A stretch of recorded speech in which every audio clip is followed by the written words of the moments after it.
Hi, Astro friends. This is Melanie again, here today on January 2nd, 2023, moving into January 3rd, which is the 9th day of Christmas. Yes, this is another video of the series.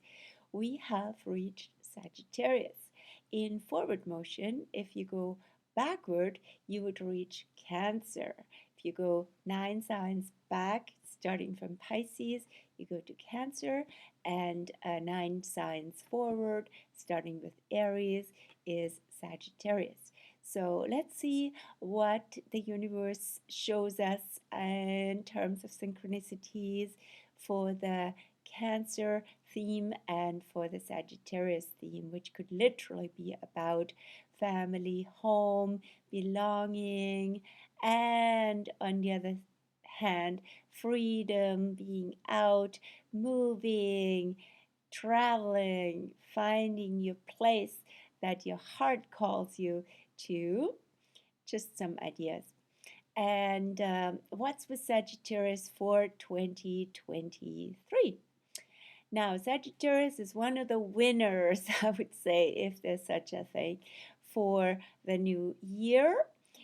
Because the transits, the activations from planets, nodes, eclipses, etc., are actually rather supportive and easy. After a really intense Scorpio projection that I offered yesterday, but Scorpio, you guys, you can do this. And I say it again. Yes, you take us deeper to the dark and shadowy zone and help us process things. And this is also really important for you to do. Do not get stuck. And after Scorpio comes Sag, this is what I call the Phoenix point from Scorpio to Sagittarius, where a lot of stuff, a lot of old and dead and deadening experiences have been processed, and out of the ashes we rise and we grow wings and fly. So, what's with Sagittarius for the new year? The two potential challenges, let me mention those first before I get to all the fun stuff. So, two challenges come from squares from Pisces. It's not very intense as it would get in like Scorpio and so on. It's more like, let's just mention first where they come from. Neptune in Pisces has been there since 2012, squaring Sagittarius, and will continue to do so until 2026 when it leaves Pisces and goes into Aries. And Neptune will be joined by Saturn. Saturn enters Pisces on March the 7th, which will be also a full moon in Virgo Pisces. And Saturn will be in Pisces till Valentine's, February 14th, 2026. So what's with that Neptune square and what's with the new Saturn square?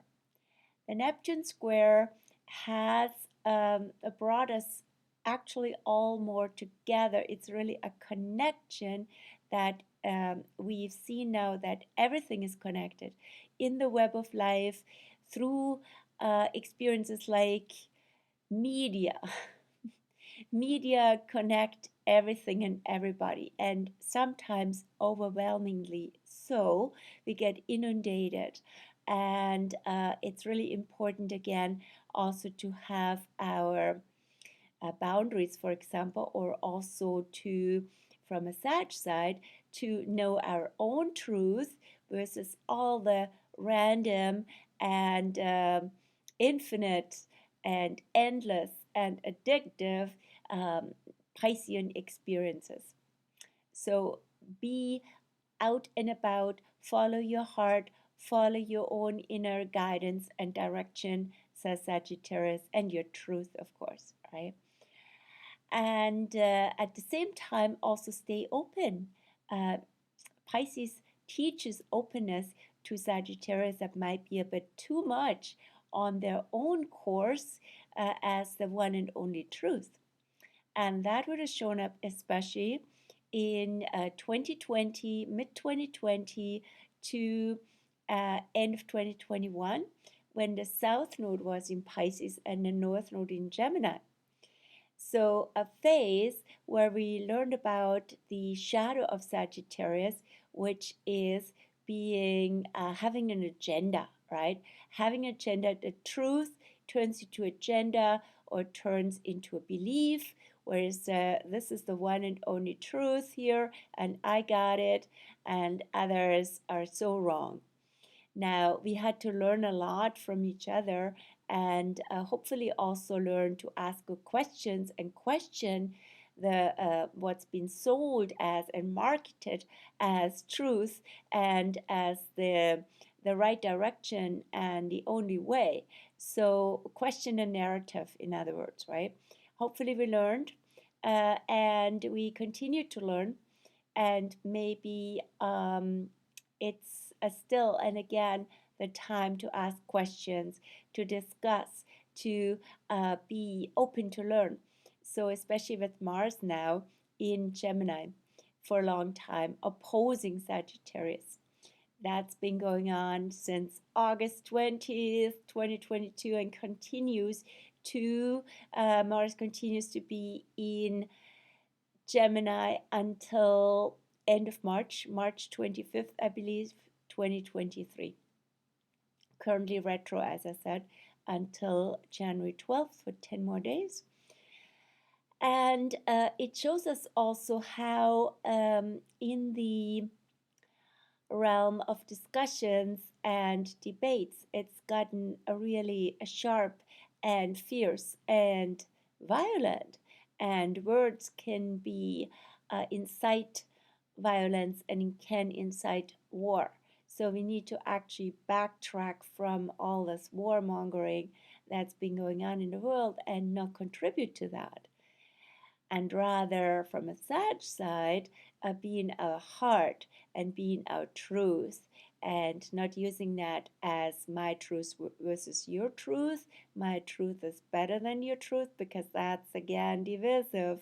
So how can we rather spread the good vibrations of Sag, the fun, the joy, the heart vibes, right? And go upward, onward with trust, and trust in the goodness of life and in a good outcome. That's very Sagittarian, right? So knowing deep down that the journey is what it is and will lead to what's meant to be and contribute positive energies to that. Not easy with the South Node and the eclipses in Sag 2020 to end of 2021, including literally journeys, trust, and traveling have not been in a good place. And that is slowly shifting as those nodes have shifted into Scorpio and Taurus that we talked about the other days with Taurus and Scorpio. But what's going on with Pisces is the Saturn entry on March the 7th into Pisces, into square at this year with early Sagittarius, next year with mid Sagittarius, end of Sagittarius is on in 2025, and a little bit into 2026 when Saturn finally leaves Pisces.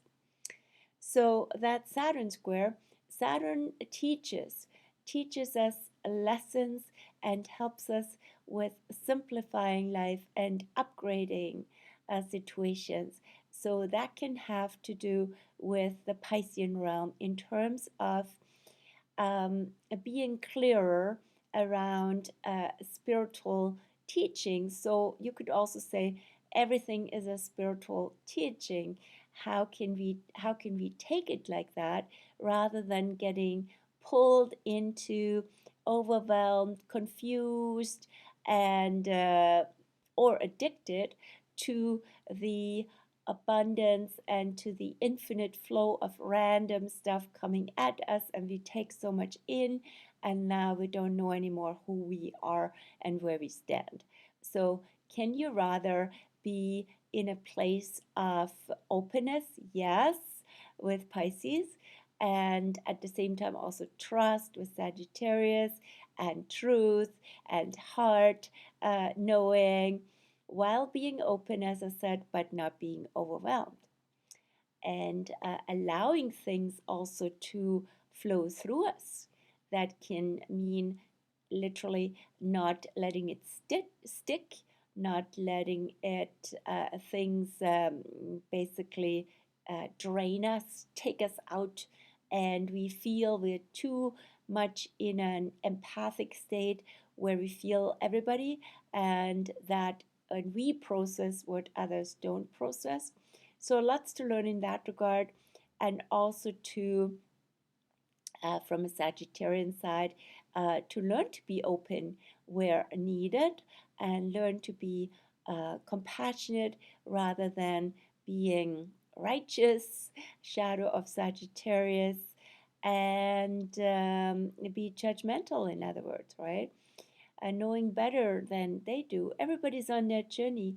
Everybody is exactly where they need to be at this time, while everything can get a little chaotic as so much is blending together, Pisces. And so how do we learn to to manage, to process, to navigate this blend of energies that is coming in now? And so the Sag side can really help us too, because we can always tune in into our heart. Is it, do we need to learn another thing that might be a sort of, what's the word, that we might need to protect ourselves? Is that true?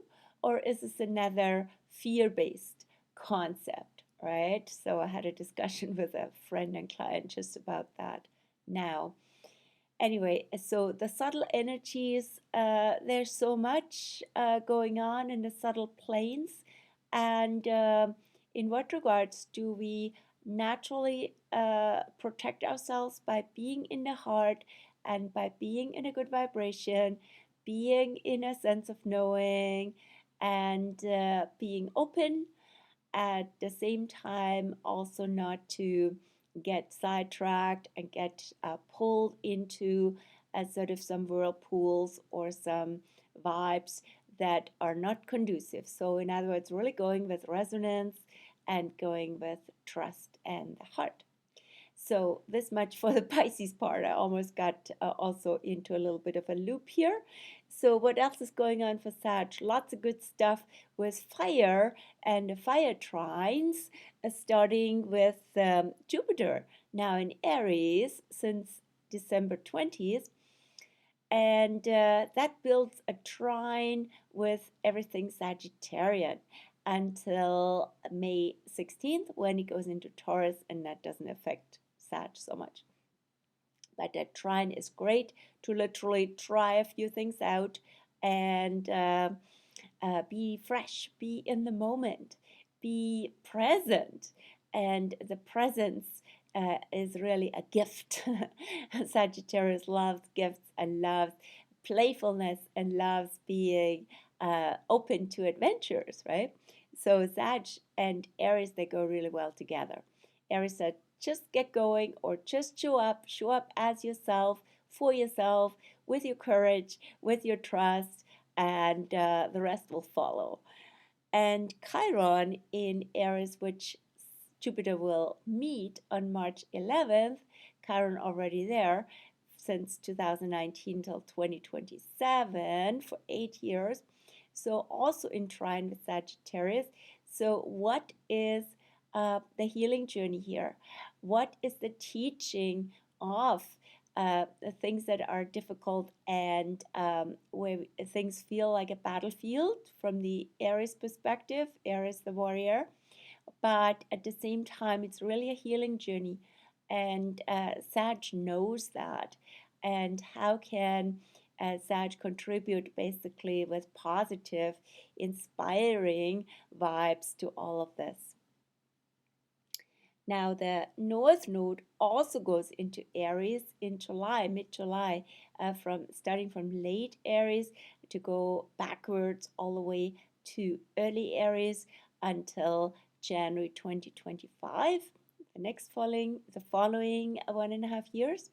So also the nodes and the eclipses with Aries actually on friendly terms, also in a trine with Sag.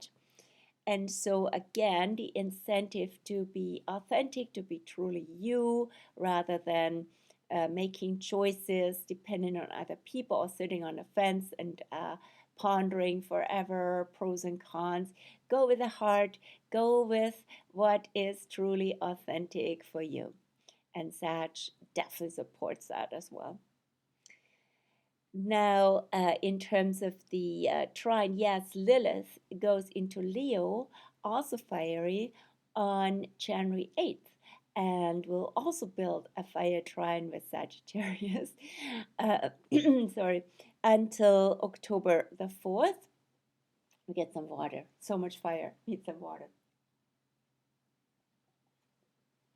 And so, more passion, more wild and unconditioned, true self-expression, creative self-expression, play, and Sag likes that too, because Sag likes to be in the game, and you can only win when you're in the game, or you can have fun when you're in the game. Even better, whether you win or not, you win when you're there, right? And so Lilith in Leo, and really likes Sag as well. And there will be over the summer solstice, basically from mid-June till early July, will be lots of fiery energy with Lilith, Mars, and Venus before she goes retro from July 22nd on till early September. So, but she will be together with Mars and Lilith, conjunct in Leo, also in trine with Sagittarius. So it can be a really fun and adventurous and yeah, totally a roaring summer for Sagittarius. Cool.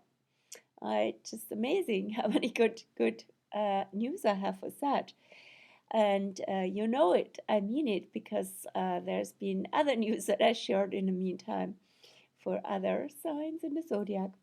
So what's also going on is Mars, as I said, did I say that, is currently in Gemini, retrograde and opposing Sag. So there can be lots of debates, there can be lots of discussion and facts and information and this and that, and lots of controversy, right? So Sag might buy into that because Sag knows their truth and doesn't want to deal with all the distraction and all the non-truth or not facts, right? So be a bit patient and be okay with things being thrown out. Just don't get sucked into battles that you don't need. Then Mars will go eventually this end of the year also into Sag, because Mars is 2 years, has a 2-year cycle, and this year 2023 is in the signs from Gemini currently until Sag. So Mars will be in Sag during the whole Sag, almost the whole Sag season, from November 24th until early January 25th, 2024 then. And so that is an awesome season to get extra energy. Sagittarius also would be great for traveling, very generalizing here, of course. always checking in with your personal chart and maybe in a session if you like.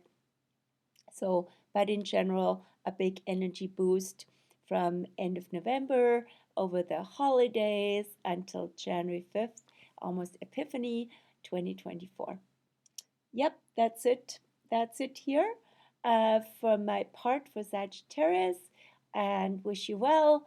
You always know you're on your journey anyway, and you came through all this eclipse stuff in 2021. Good for you, 2020 to 2021. Now we move forward, and hopefully you keep showing us the way, and showing us the light, and showing us the truth, and showing us how to come to our own truth and being our heart, Sagittarius. Thank you for all of that. You are the gift, and we love you for that. Take care, and I see you tomorrow for Capricorn. Bye.